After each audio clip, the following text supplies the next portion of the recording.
Welcome to Sphere News NG. And to this video we bring you Deji Adeyanju's exclusive interview on Channels TV, where he speaks on his clash with Peter Obi over the religious Bigot allegation. Let's get right into it.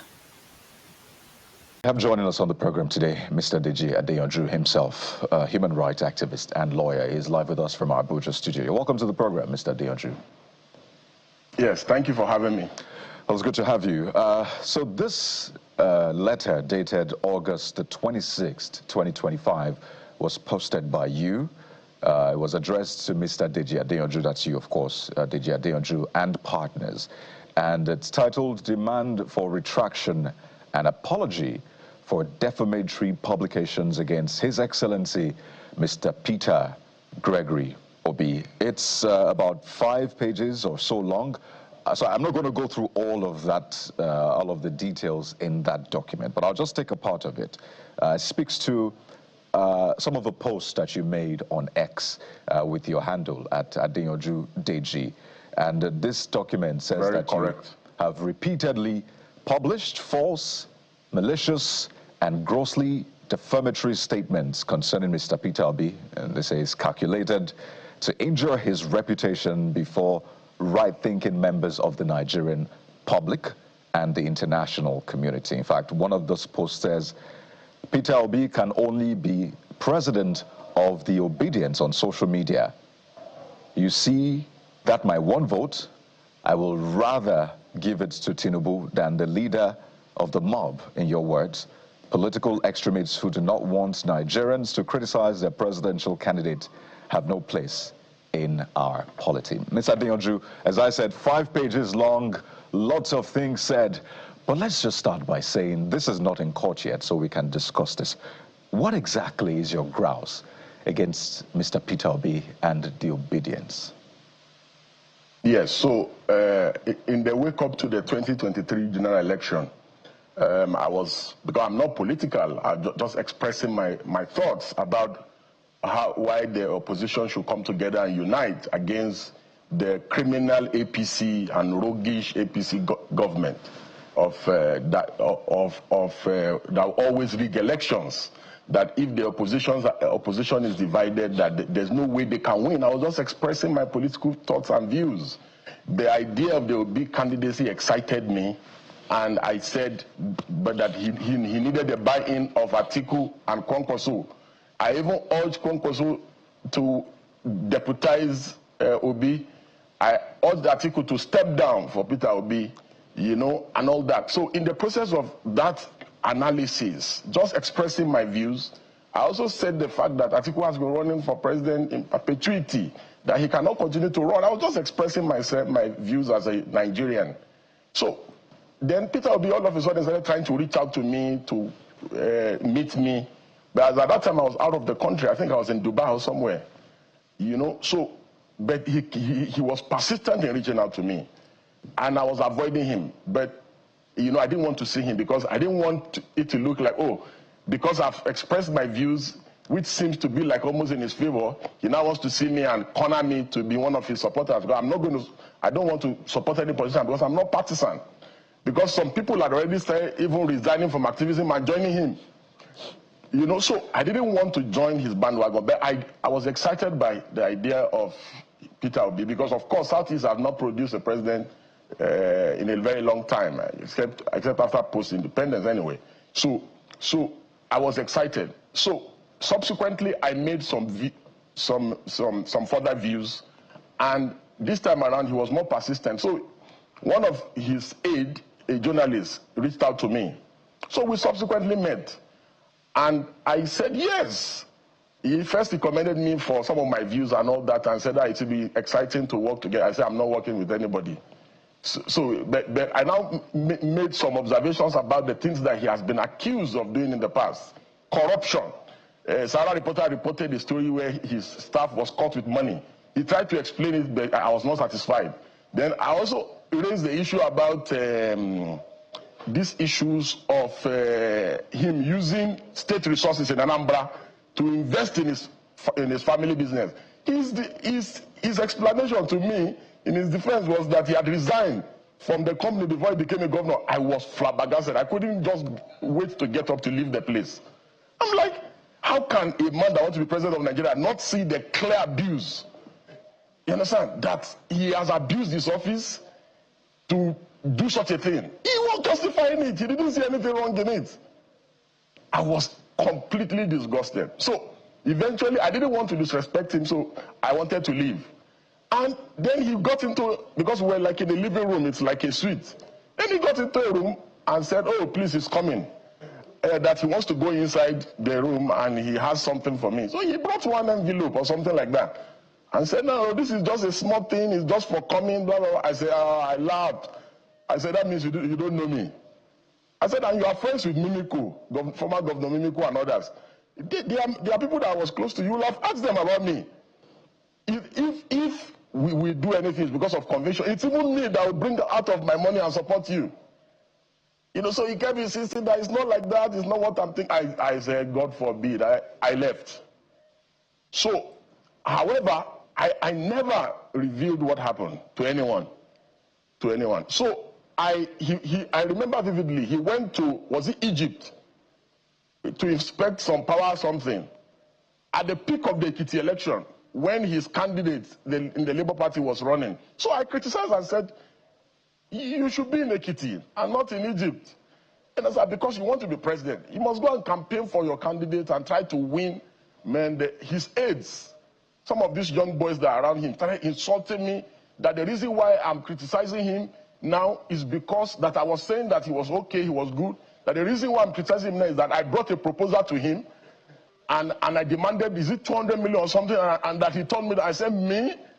And these are his close aides. So they started doing that. So I said, oh, because I had observed the pattern about them, that they terrorize people online, insult people, slander people. His mob, his obedient mob, were practically uncontrollable during the last election. So I said, okay, so these people do not even want dissent of any kind of criticism of their candidate of any kind. I said, okay, I'm not going to even leave Tinubu alone and now face them, because we cannot have a situation in our country or in our polity where political extremism becomes the order of the day. And Nigerians are living witnesses to the things that eventually happened to the build-up of the last election. We have never had this kind of toxic political experience. Aside the Buharis, after the Buharis, the obedient mob is the most toxic political movement that we have ever witnessed in this country.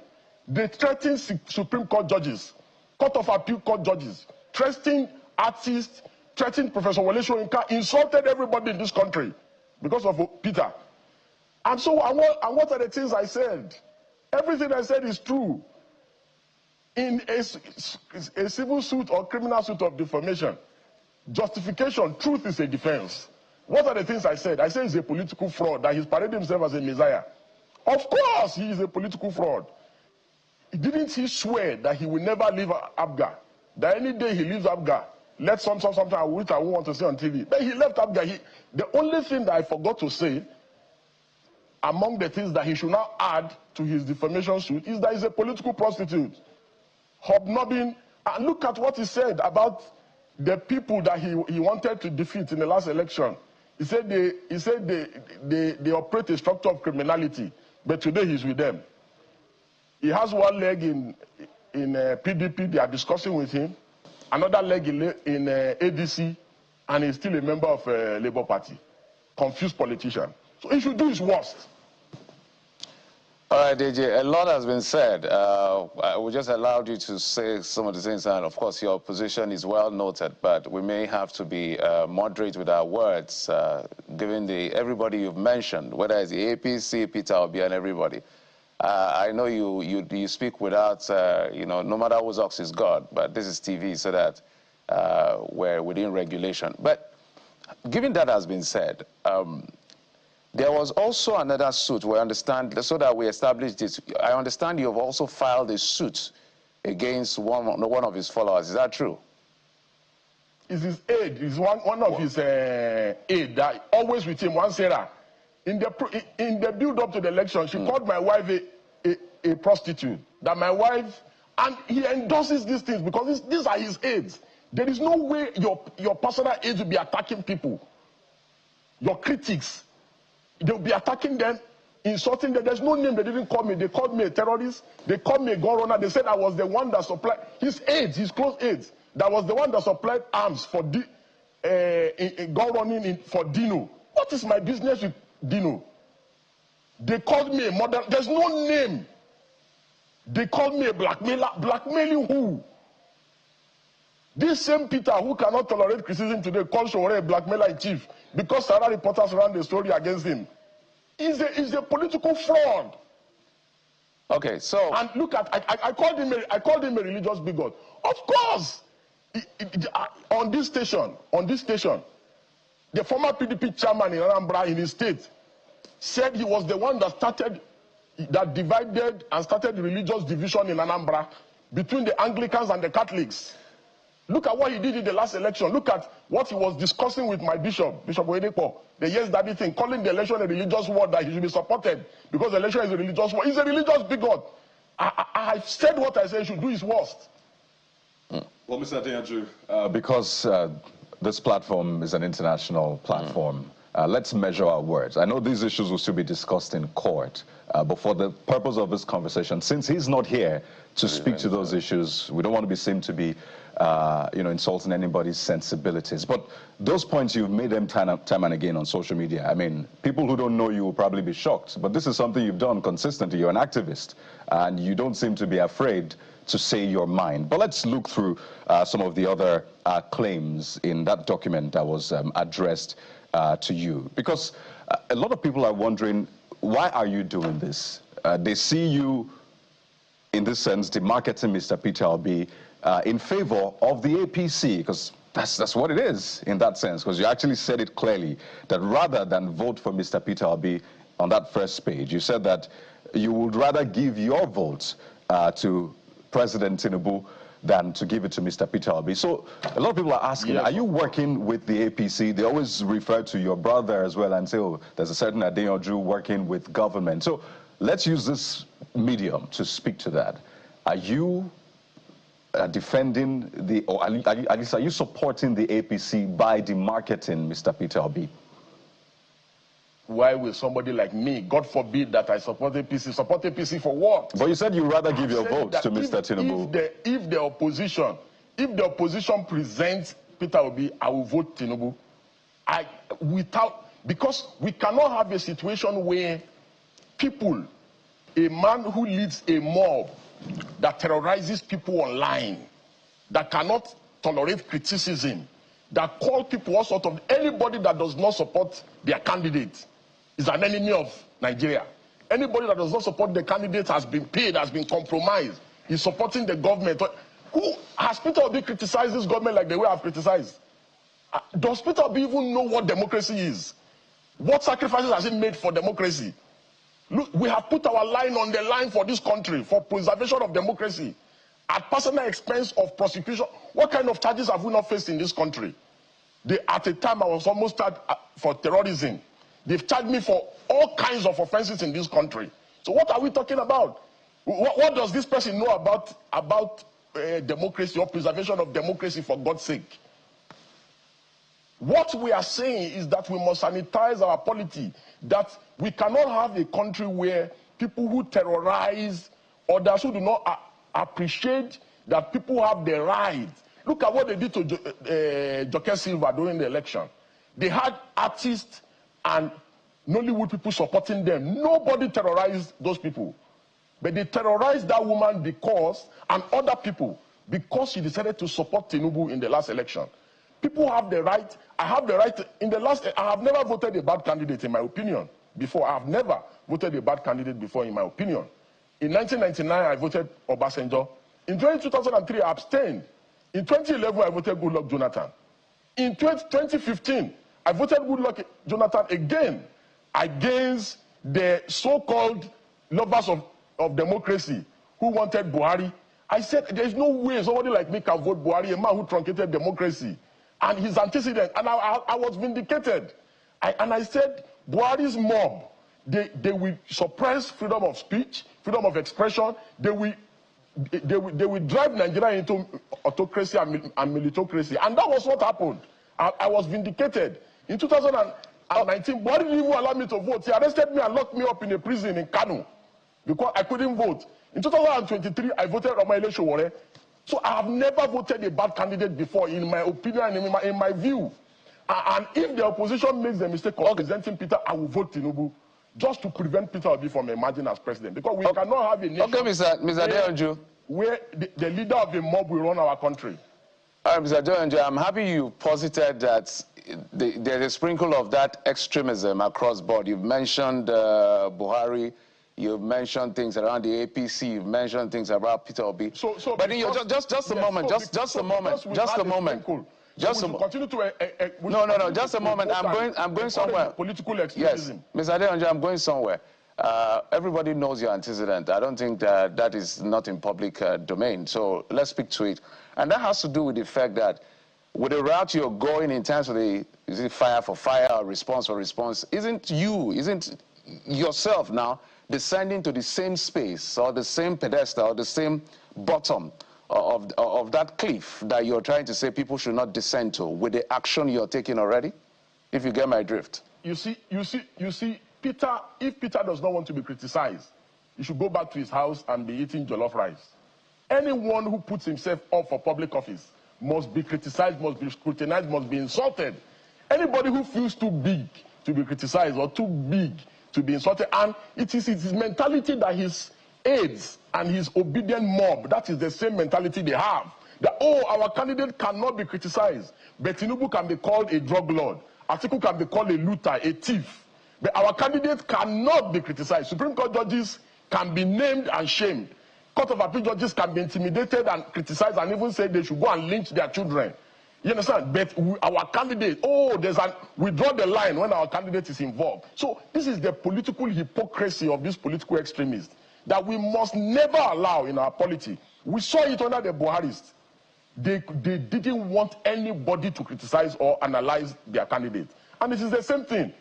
Mr. Peter was the one that put himself up to be president. If he doesn't want me to criticize, I'm not insulting any obedient, I'm not insulting anybody. It is the man that has put himself up for president. I'm analyzing. I'm saying that, oh, as governor, you did this. You went around churches in this country to go and say church should take back their country. You spoke with Bishop Oyedepo and said that the election is a religious war. Therefore, you are a religious bigot. There's nothing I'm saying that is not in public domain. There's nothing I'm saying, or there's nothing I've said, or the things I've said. The only thing else that I forgot to say is that he's a political prostitute, which I've now added. So you should add it to the suit. Well, Mr. Adeyanju, you are a lawyer. I know you've, if you can hear me, you are a lawyer. I know you've had to respond to people who said, yeah, just 2 years at the bar. They've called you baby lawyer in that sense, but hey, you've been speaking at the NBA. And it is within their right. It is within their right to insult me and to criticize me. It is within their right. Okay. Because I'm in the public. There you go. But that's not where I'm going to. I just want to posit that you're a lawyer and you know how weighty some of these words are. If you go to the page 2 of the letter written to you, you used words like fraud. You used that to describe Mr. Peter Obi. I mean, you used the other word I've reported it here. I say it's a political fraud. But I'm not done.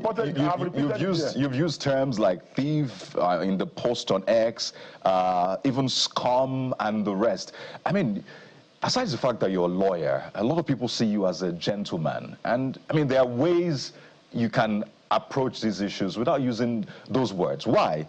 On those same spaces, social media, there are young Nigerians who look up to you and they say, well, I want to be like Mr. Deji Adeyanju. But when they see you using these sort of terms, they wonder, aren't there other ways to approach this without descending into the gutter, as Jeffrey said, being who you are? Yeah, I didn't get that last part. I said, aren't there ways to approach this without seemingly descending into the gutter? I understand the context of the question. I understand the context of the question. So simply put, very simple. Everything I've said is directed at Mr. Peter Obi. Everything I've said. And if you look at how the conversation started, I was not the one who initiated the criticisms. All I did was I criticized him and said, why should you be in Egypt when you have an election in Ekiti to win? Go and they came at me. And I said I will never respond or criticize or insult any of them. I will focus on criticizing their candidates. And I have criticized their candidates to the best of my ability. And everything I said about him is the truth. And like I've said, I said truth and justification is a defense in the civil suit of defamation. There's nothing, there's no name that they've not called Atiku, the president, and other people contesting for election. So why should Peter Obi's case should be different? Why? There's no name they have not called judges in this country. There's no name that have not been called by these people, by his mob. He is the leader of the mob. Because if he's not the leader of the mob, why are his close aides actively involved? The woman who defamed my wife works for him, the Sarah Ibrahim lady. We wrote a letter for her to retract on Monday to her. We wrote a letter to her on Monday to retract. And he wrote us a letter on Wednesday after she ran to him. So and this was one of the things we had wanted to prove and achieve, that he's the one that sends them on this errand to attack people. Mr. Adeyanju, that would be a bit of a stretch. Sending them on errand, whether endorsing or not, is a different kettle of fish. That's why we say you should be temperate with your word. Now you're a lawyer, you're not just an activist. So let's look at broadly. Okay. When your aides attack people, especially your critics, and you don't caution them. I'm not debating the issues. I'm debating the context.